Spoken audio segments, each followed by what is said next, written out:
Lämmastikväetamine on olnud põllukultuuride saagikuse ja kvaliteedi tõstmisel otsustava tähtsusega. Kuid sellel on ka varjukülgi. Mis siis, kui meil oleks aga protsess vabalt saada oleva lämmastiku fikseerimiseks? Vikseran on biostimulant, mis seob õhulämmastikku ja teeb selle põllukultuuridele omastatavaks. See soodustab taimede kasvu, uuendades ja taaselustades mulda.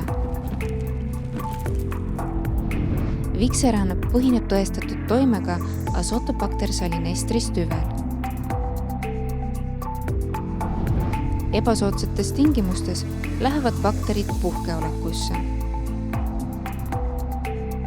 Kuid kokkupuutel pinnase ja taime niiskusega aktiveeruvad nad koheselt, tungides taimede lehtedesse ja juurtesse.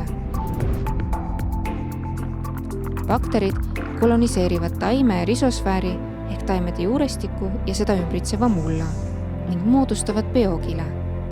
See pakub kaitset ajal, mil bakterid arenevad ja paljunevad. Azotobacter salinestris toimib erinevatel tasanditel. See fikseerib õhust lämmastikku, sidudes selle lehtedes, juurtes ja risosfääris. Otse taime sisse minnes ei leostu lämmastik pinnasesse ega lendu. Küll vabastab see aga ühendeid, mis suurendavad mulla agregatsiooni ja mikrobiomi aktiivsust, takistades lämmastiku kadu mullast veelgi.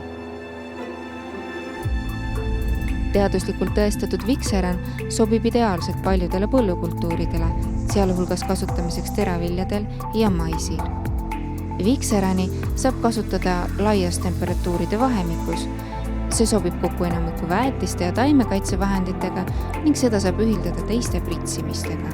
Ja erinevalt traditsioonilistest väetistest puudub Vikserani puhul oht lämmastikuga üle väetada.